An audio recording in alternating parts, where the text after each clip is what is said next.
Fala pessoal, seja muito bem-vindo a mais um vídeo do canal Simples Não é Fácil.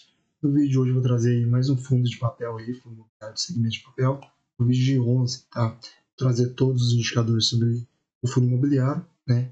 E também alguns dados aqui do fato relevante aí do relatório gerencial deste mês, ok? Primeiramente, passar para vocês aqui a respeito aqui, ó, que do desempenho dele, desde dezembro, tá, até o momento atual. O fundo já subiu em torno de 25,75%, 25,7%, né? Isso considerando o dia 19 de dezembro, tá? Se for o caso de pegar aqui em janeiro, né, dia 2 de janeiro, até agora já subiu por aproximadamente quase 11%, 10,5%, tá? Então o fundo vem performando bem ao longo aí do início do ano até agora, tá? Quando a gente passa aqui por alguns dados dele, né? Hoje está sendo cotado a R$ 9,69, pagando um belo dividend yield, tá? 13,3%, tá? Em 12 meses. O preço dividido pelo valor patrimonial se encontra no valor justo, tá? A liquidez diária dele é bem grande, em torno de 6 milhões de negociações por dia. A variação em 12 meses, uma alta de mais de 13%. Quando a gente desce aqui, ó, a gente tem como olhar a rentabilidade descontando a inflação. Em um mês tem uma alta aí de torno de 3,3%. Em 3 meses, uma alta de 9,3%. Em um ano, uma alta de 8,23%. Em 2 anos, uma alta de 24,67%. Em 5 anos, uma alta de torno de 51,15%. Sensacional, tá? No período de 10 anos, o fundo não existia, tá bom? Quando a gente passa aqui mais para baixo, tem como olhar alguns indicadores a respeito, né? A taxa de administração dele cobrar em torno de 0,20 sobre o patrimônio líquido, no mínimo de R$ 20 mil mensais, tá? O número de cotistas é em torno de 258 mil cotistas, tá?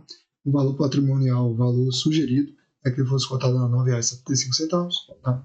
O último rendimento dele foi de 12 centavos por cota. O número de cotas emitidas é um pouco mais de 146 milhões, né? O valor patrimonial dele é de 1,4 bilhão. Tá? Aqui tem como a gente olhar aqui o desempenho dele, tá? Em comparação ao CDI e o IFIX, tá? Então ele vai subir 35,52% em 2 anos, enquanto o CDI está subindo aproximadamente 25%, né? E o IFIX 16,49%. Tá? Se fosse o caso de você colocar aqui comparação em 2 anos, tá? Se fosse o caso de colocar R$ 1.000, nele você teria 1.355,20 tá? E, no caso aqui, o índice de dividendos bateria ele em torno de alguns centavos, tá? Aproximadamente aí 40 centavos que bateria ele. E o próximo aqui que bateria aqui, ele aqui mesmo é o IBVB11, o índice replicado no S&P 500, comprado em ETF no Brasil, tá? Em comparação aqui a outros FIIs de papéis, tá? Esse HCTE aqui, no caso, tá como pagando um dividend yield maior. Eu não conheço esse fundo imobiliário, tá? Então vou desconsiderar ele, tá? O IRDM11, já fiz vídeo sobre ele, tá descontado, pagando bom dividend yield, tá? O Canip também tá pagando bom dividend yield aqui, mas em seguida, né, você vai pelo critério que eu falei, desconsiderando só isso daqui, o Vigir, no caso, vem logo em seguida, tá?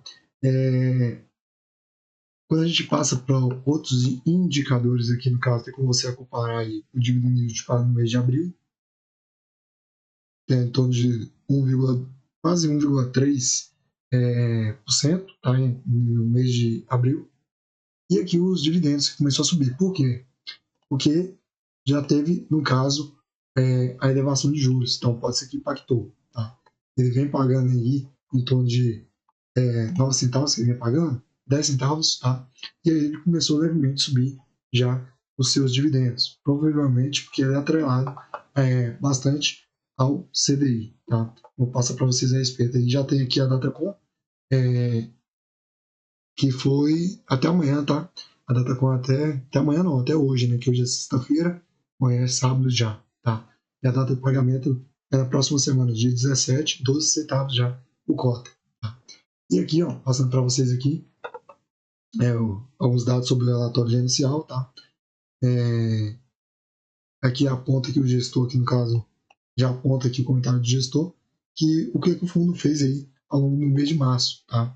Ele, no caso aqui, no mês de março o fundo adquiriu um total de 79,7 milhões em CRIs, né, recebíveis, distribuído em 10 operações de destino, sendo já existentes na carteira. Os novos ativos adquiridos no portfólio, aí tem como se acompanhar todos aí.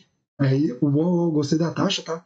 CDI mais 3,75, tem mais CDI mais 3%, tem mais aqui, ó, CDI mais 4%. Então, juros já no, do último, da última quarta-feira aí já teve elevação dos juros, né? Eu acho que foi dia 7. E, no caso, os juros aí subiu para 14,75. Então, CDI mais essa taxa aí, né, que é agora aqui, 4,25. Então, o fundo imobiliário ele vai performar bem. Claro que tem um risco de que inadimplência, né? A gente deve sempre ficar de olho nisso aí, tá? Mas ele parece que vai sobressair, vamos dizer assim, né?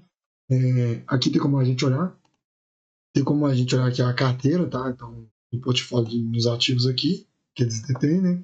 E aqui no caso aqui, tem como a gente acompanhar aqui o indexador, tá?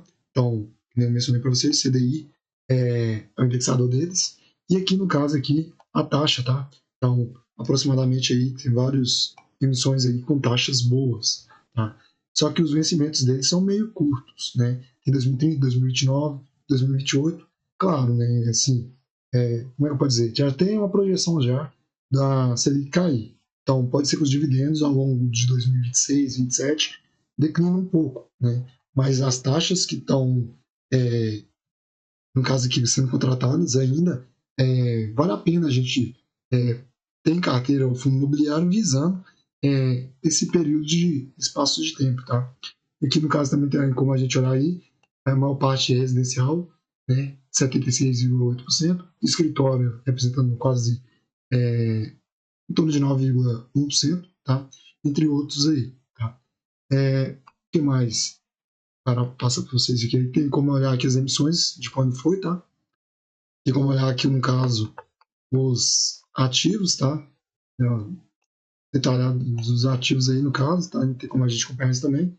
E aqui, no caso, a remuneração, como foi contratado o CRI, tá? E o vencimento também, né?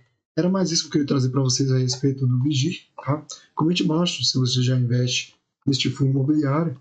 Não esqueça de se inscrever no canal. E uma coisa que eu achei bem interessante nele é que ele está performando bem ao longo de 5 anos aí, tá? E apesar desse preço justo, ainda vale a pena, ainda talvez ter em carteira. Não é seguindo a recomendação de compra de venda, tá? Mas ele está pagando um bom dividend yield, tá? É isso. Até a próxima.